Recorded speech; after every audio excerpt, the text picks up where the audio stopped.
There are often simple ways that you are leaving money on the table. And it doesn't take overhauling your main offer, changing your marketing, or even changing who you sell to. Let's talk about pipelines and payments. From this week's blog, Business Profitability, Keep More, Grow Faster in Online Business. If you want to follow along, you can go to shaycannon.com/profit plus. Let me throw that in the studio chat. That's shaycannon.com/profit plus. Now, plus is spelled out, it's not the symbol PLUS. What we have been talking about all week and what we are closing out today is profitability. Now, if you've been following all through July, then you know this is the last and final step to my business growth ability formula. So it moves in an arc going up. Okay. So it starts with credibility. We go up to visibility. We go up to bankability. But then we ended up high with profitability because all the work that we've done thus far, we want to make sure that the profit that we bring in, we are actually keeping. Okay. So that's what we're talking about. And we're ending it today. But we started out with part one. Part one was about CEO time. Okay, that is that your time is actually money. And so we gave you information to answer the question, what does how I spend my time have to do with my business profit? All right, I even gave you 10 strategies for your time to protect your profit and your money as a CEO. All right, so if you want to know about that, go back to part one. Part two was on Tuesday. It was about what protects my profit from loss. Well, legal infrastructure. Okay. I even gave you 10 legal considerations to take to your licensed attorney to discuss and put some protections in place for you.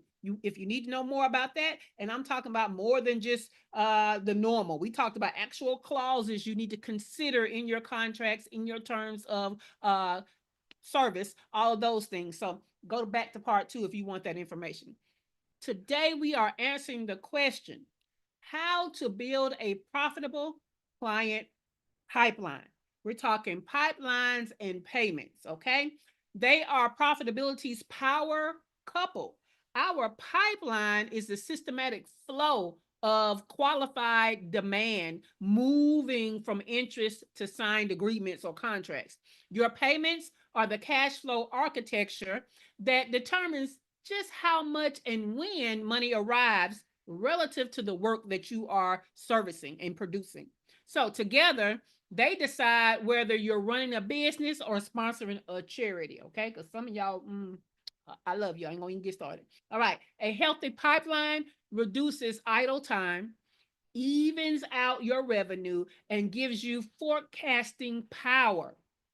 A smart payment structure compresses the distance between value delivered and cash collected. It protects your margin, your profit margin, from delays and scope wobble. You know, all those things they do to try to take you out of the scope of work you agreed on. And it improves your effective hourly rate without adding hours to it.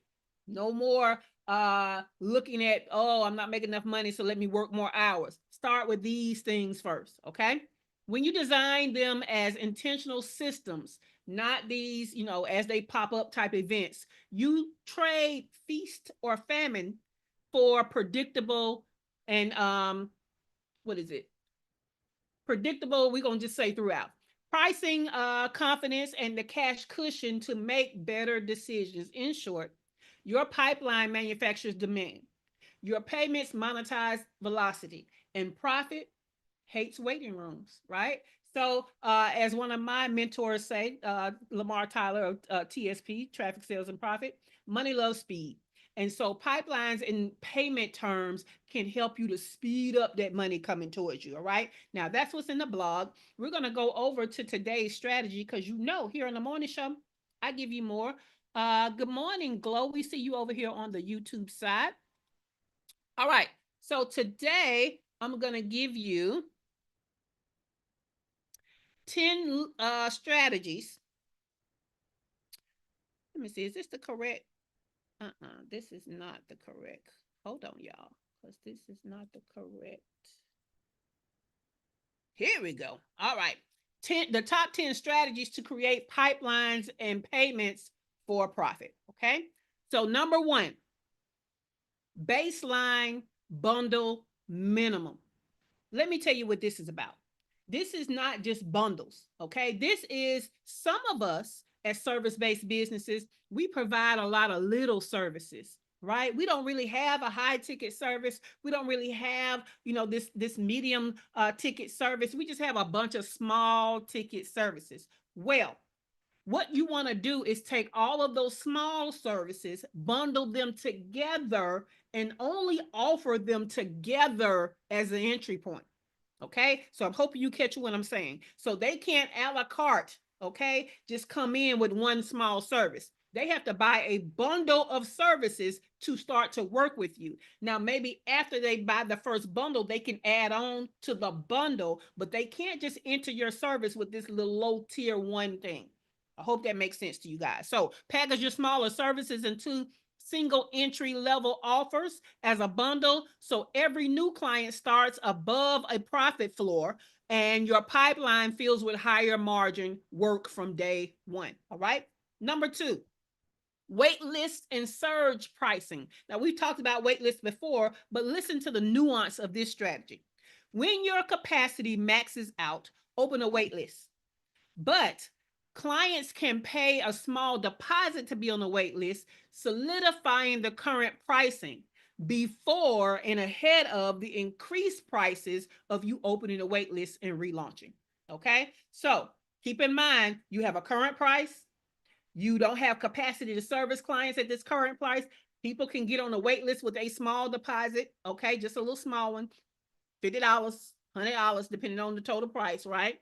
But it's not going to dent them in the pocket. What they're doing is they're solidifying this pricing. And as soon as you get in capacity, you can start bringing them in at that regular price. Because when you open the doors, after you finish with your wait list, what you're going to do is charge a higher price. So without that deposit, nobody, when you open the doors, gets the regular price that was before. Okay, there should be an increased price when you relaunch. All right, cool. Number three, paid assessment fee. This may change your life as a service-based business because most of us that provide a service have to do some type of assessment first. We have to receive stuff from the client and go through that stuff and review it, and then even do some research before we put a plan together. A lot of you don't charge for that phase, and you feel rushed in that phase because the client doesn't feel any progress, even though they paid money during that phase. So this is what I want you to do. I want you to charge up front for these deep dives and these audits, right? And what it's going to do is it's going to fund that time that you need for the review and the research. And what it does is it converts into a better client expectation. When you tell them they have to pay for an assessment, they now assume there's an assessment phase. Okay. And they now understand that they paid for this phase and they have to wait till this phase is over to get the results. And then the service will start. Okay. So you get better client expectation, and you even get better client expectation before actual execution, and you even get better service results. Okay, so I want y'all to start doing that. When I started doing that, it was a game changer because what I understood was before that, what I was trying to do was hurry up and digest all of this information. Okay, and then try to get started, which meant I was using a lot of my own time to try to get caught up so that I can start giving them their money's worth as soon as possible. Well, that wasn't fair to me. Okay. And it actually wasn't fair to them because now I'm glancing through instead of doing the deep dive that I need to do. And then I'm having to go back, double back to see what was there in comparison to the problems that they're having. So now I have an assessment phase and there is an assessment fee. So yes, there is the retainer fee that happens every month. But at the front end of a new client, of my process, we have a process phase that's about a week, and there's a process fee. Okay, so think about that. Number 4, milestone triggered invoicing. Okay, so some people may not be able to pay for their service all at once or their project all at once. And so what you can offer is milestone triggered invoicing. So you bill on deliverable phases. So the first payment may be a deposit, and then or an assessment fee. The next one may be for the first phase to begin. So these phase invoices need to be paid before the phase begins. Okay, so shortly when you're completing this phase and shortly before you start the next phase, we need to give an invoice for the next phase, because guess what? Until the invoice is paid, the next phase does not start. So that's a great way to split up invoicing for people who can afford the full scope all at once.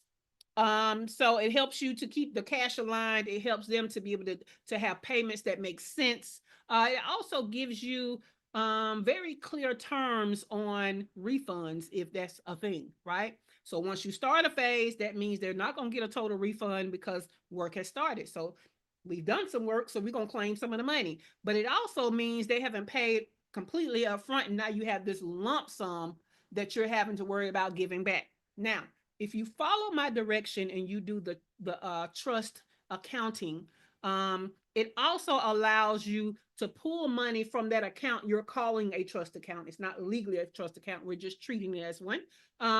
It allows you to pull the retainer money into your operations fund as you hit these phases. And so the money to be refunded is still over here in that what we're calling a trust account if you ever had to refund. So I hope that makes sense to you. Number 5, a prepaid bonus. Okay, a prepaid bonus. So if someone pays in full, you can offer them a bonus, some type of extra micro deliverable, right? In lieu of giving them a discount.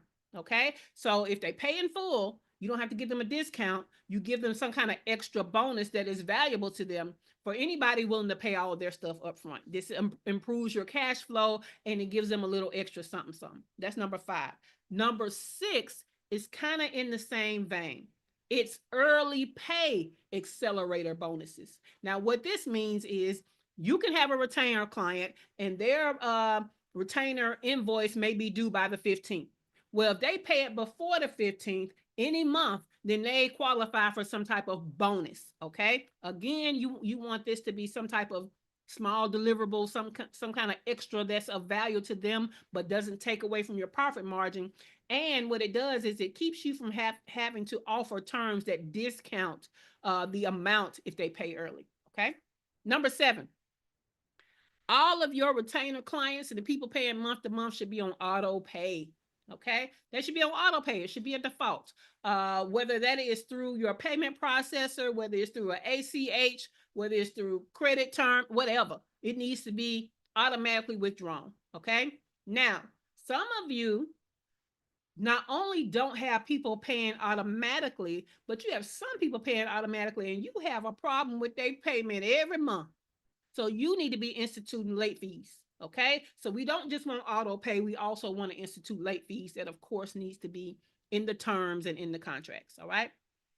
Number 8, tiered retainer pathway. Now, this may or may not be something you've heard about, but it's awesome. Okay. So we know that we have people that come to us with small projects or one-time projects, and we really want to be able to figure out how to create an opportunity where they continue to pay us, right? Where tiered retainers is where that comes into play. So you can have like 3 tiers. I'm just giving you an example. Let's say you have a light tier where you can give, after that project, you can give light care, which is quarterly check-ins, some kind of basic maintenance that happens over time, maybe once a quarter, and maybe, a little more execution from the check-in that might be like 5 hours out of the month of you executing something, right? That's light care. That's an example. Then you could say, okay, the next opportunity in the tier could be standard growth, right? I'm just throwing out names, y'all. And this could be some kind of monthly thing, some kind of monthly strategy, some kind of implementation support, and then that might be like 10 hours in the month. Okay. Then you could have like a premium partner, like some kind of top tier at the top where you are fractionally doing some done for you stuff in their business. They get some priority access to you, and they get some more hours in the month of implementation from you. Okay. So basically, what is happening is each tier layers access, it layers speed, it layers deliverables so that clients can upgrade their needs on a budget and still grow from what was a one-time project. Okay. So if you got any questions about that, ask me when I get to you. Number 9, annual commitment advantage. If we can get somebody to go ahead and pay for 12 months, that might be worth a slight savings and discount over the month to month amount. Okay. If you are in my paid membership, monthly it was $97, right? Times 12 months. But if you pay for the year, like some did, then you got 2 months free. So you only paid $970 for the year. Okay. So you can give a small discount that makes sense for a 12-month commitment. All right. Cool.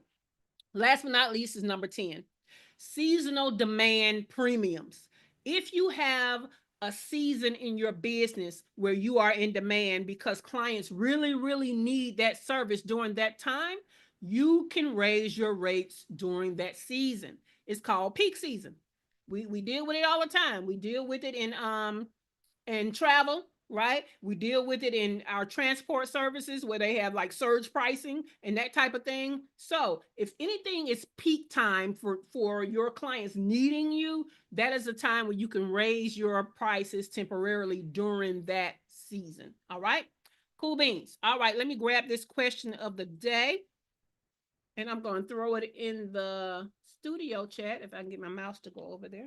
Okay, I'm going to throw it over here to YouTube, and I'm hoping that this is not too long of a question because yeah, look at that. You had any obstacle? Okay, I'm just going to put that. All right. All right, we got Dr. LaFera that we're going to start with. And the question of the day is which two of the 10 strategies I gave, pipeline and payment strategies, just feels like money in your pocket the most because you know you've been leaving money on the table by not doing it, okay? And do you have any obstacles to applying that to go get your money? So that's the question of the day. We're going to start with Dr. LaFera, but I'm going to go back through the 10 strategies as a recap without all the extra, all right? Let's go through the 10. These are the top 10 strategies to create pipelines and payments for your profit. Number 1, baseline bundle minimums as an entry level way to work with you. Instead of having these small separate services, we bundle them, and that's the only way somebody can get started with you, and then they can tack on smaller things. Number 2, wait list pricing. Number 3, paid assessment fee and phase. Number 4, milestone triggered invoicing. Number 5, prepay bonus incentives. Number 6, early pay accelerator bonus. Number 7, auto pay defaults and late fees. Number 8, tiered retainer pathways. That was the light care, the standard growth, and the premium partner. Number 9, annual commitment advantage. Number 10, seasonal demand premiums. All right. Cool. That was the 10. We're going to get started with Dr. LaFera. Dr. LaFera, tell us which of the 2 strategies for pipeline and payment strategies feel like money in the bank for you because you know if you leaving money on the table from not doing it. And do you have any obstacles to applying this to your business to get your money? Good morning. I like all of them.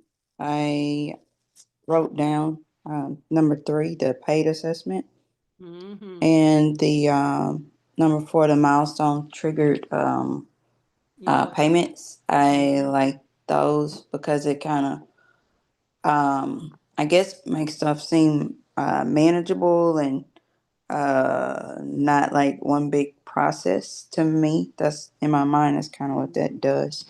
And I don't guess I have an obstacle to doing it. Okay, cool beans. I love that for you. Let's go to Dr. Latoya Davis. Which of these 2 strategies of pipeline and payments just feel like money in your pocket because you know you've been leaving money on the table but not utilizing them? And do you have any obstacles to applying them to get your money? Yeah, I think the tiered I don't remember how you called it, but what I Mhm. thought of is, so right now I only offer like my coaching packages, but when someone phases out of like a 3 month or a 6 month, if they Mhm. don't want to do 3 months again, then there isn't an option. But I could do like a 1 month, like a maintenance, so it's like we'll just check in Yeah. once a month. And I think that that would be a really good option for people that they would absolutely take. And then the other one is the incentive. So people who are on like monthly pay, the Mhm. incentive for them to pay before their, the due date. I think that's a Yeah. good one too. Yeah. Cool beans. Love it. Love it. All right. Let's go to Heather. Heather, which the two pipeline and payment strategy just feel like money in your pocket the most because you've been leaving money on the table by not utilizing it? And do you have any obstacle to applying it so you can get your money? So I never considered the paid assessment fee Mm-hmm. because I do require authors to send me like the first, well, it's usually just like the first 3 to 5 pages because that's usually enough. But if I extended it to the Mm-hmm. first chapter, like that's way more content to go through. So that might work. And I would just really appreciate if you could, I help me understand a little bit more the tiered retainer pathway. That might Mm-hmm. work for me. Yes. So let's take your book writing boot camp, Yeah. right? Mm-hmm. So the book writing boot camp, now they're done. And so that's supposed to be over. Or let's just say somebody said, hey, read my book and tell me what you think, Mm-hmm. right?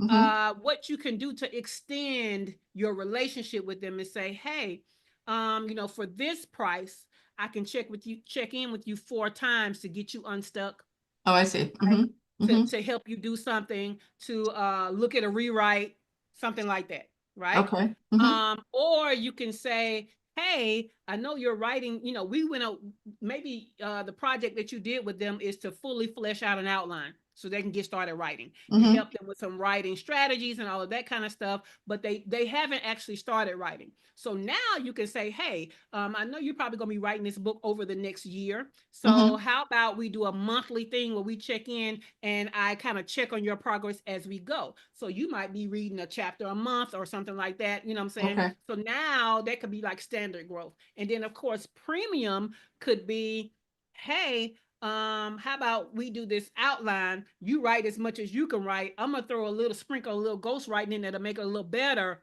You see what I'm saying? And we can Mm-hmm. get your book done in 6 months. Okay. I got you. Thank you. Yeah. You're welcome. You're welcome. Cool beans. All right, let's go to Dr. Tachi. Dr. Tachi, which two pipeline and payment strategies just feels like money in your pocket because not utilizing it has felt like leaving money on the table? And do you have any obstacles to applying them to get your money? So I don't remember how you phrased it exactly, but the one with late fees in it. Yes. Um, So prepayment, not prepayment, auto pay and late fees. mhm, Yes. yeah, auto pay and late fees. And Mm-hmm. then I also like the annual. I did too. You know, you and Shawana made me come up with the annual for the membership. I wasn't even ready yet. Y'all was like, hey, hey, hey, what you doing? What you doing with this here? Because I know I'm gonna be in the year. So what we doing? Is there any advantage to me going ahead and paying for my year? Why, yes, yes, there is. I just hadn't rolled that out yet, but here you go. Right. So I feel like anybody that has any kind of monthly payment or payment over time should offer a one-time payment at some kind of savings or a one-time payment with a bonus, either one. Okay. So yeah, I love that. Did you want to add anything else? Do you have any obstacles to applying any of these strategies? No, no, no, there just needs to be something to apply their strategies for. That's the only Yeah, obstacle. Yeah. most definitely. Also, you can be thinking of ways because you got that calypso, so you could be thinking of ways that once they finish that, how could you do the tiered plan to extend your relationship with them? Yeah. Could you check in with them every month for the next 3 months to make sure that they're set up? Can they come in because you did a lot for us? you had us, you gave us time to buy the stuff, and then you had us to come on Zoom with you so that you can check all of our stuff. Or maybe you go in and they get on StreamYard with you and you check the lighting and the sound and the whatever, right? Let's get the camera settings right and all of that. So I think that you could easily extend from them learning about Calypso into implementing it. Okay. Cool beans. All right, over here on the YouTube side, we got Glow. Glow said the late fees. Yes, ma'am. For any service you got, if they're late, you can definitely charge late fees. She said, I need to implement that with the lot business. Currently working on my price increase. Yes, ma'am. Because we already know you over there doing dollar locks. Cut it out. So yes, raising prices, charge late fees. You can also Glow, instead of just charging late fees, also look at getting prepayment before the actual appointment. And then there could be some kind of bonus in there from them prepaying before they show up. So you could do that too. Cool. Dollar, you know, she over there. When she said she was over there servicing 1,000 folks a day, we already knew that was dollar locks. But yeah, we love her. But yeah, we need her to raise them prices because we know that she got value going on. Now she over there laughing. We know she got value over there going on. She doing good locks. So you need to get paid for it, sweetie. All right. So we've talked about profitability. We've talked about the CEO time. We've talked about your legal considerations. And today we talked about pipeline and payments. I want to know if you have any questions, any value adds, any aha moments. But I want you to go through the whole formula. Do you have any questions, value adds, or aha moments about credibility, about visibility, about the bankability, or about the profitability? Let's open up the whole formula. But definitely for today in our CEO time, legal considerations, and pipeline and payments. Any questions, value adds, or aha moments? Come off the mic. What, Dr. LaFerre ain't got no question? I'm surprised. Heather? Okay, so I do have another question. Okay. When you're talking about, I had a question specifically because you used an example from your business and I wanted to understand it a little bit better. Okay. So in terms of waitlist and surge pricing, Mm-hmm. I get it, like for me, right? If I have clients I can't take anymore, but you can pay X amount of dollars to be on the wait list and I'll start your project on this date, right? Got it. Yes. But in terms of is there a difference between waitlist and surge pricing, or are they kind of considered the same? So I was just using surge a different way. I've used it Oh, I two got you. different Okay. ways today, right? So Okay. surge just means increase, a sudden increase, right? Okay. That's all surge is. So I use it the way that we're used to with Uber. Like if there is a big game going on in the area, or a big concert, there's usually surge pricing. Like you gonna Yeah. pay more, right? Okay. So I use it in that capacity. But for that particular tip, what I use it as is that price is going to increase as soon as I open up that wait list. You know what I'm saying? As soon as I start taking in more people. But the wait list people will come first, and they will keep the current pricing. But as soon as I open it up to fill in the rest of the capacity, that price is finna surge. Okay. Thank you. You're welcome. That was a great call out for the differentiation of using the same word. I usually don't even be using the same word like that. Cool beans. Anybody else with a question, a value add, or aha moment about this profitability growth thing? So, the entire formula from credibility to visibility to bankability to profitability, do you now see why it's a growth formula? Because when you start to apply these things, even when you're missing some stuff in your business, you still can't help but to grow. Now, you may not scale. So keep in mind, I never said scale, because scale is growing in excellence. Like you're not breaking stuff. Everything is well synced. You're showing up in excellence and everything is organized and structured. That's scale. But growing, you can grow just by more people paying you. That don't mean that you're going to have a good reputation at the end, but it does mean you grew, right? You can grow because you went and you're selling more. But if you kind of like Glow over there, selling more don't necessarily mean abundance because your pricing could be too low. But there's no way if you don't do these 4 things that your business does not grow. Now, we definitely want to go beyond growth and get into scale, But do y'all see how these things are going to force growth, even if you haphazardly do this stuff? Does anybody want to say anything about that? Wait, say that again. Sorry.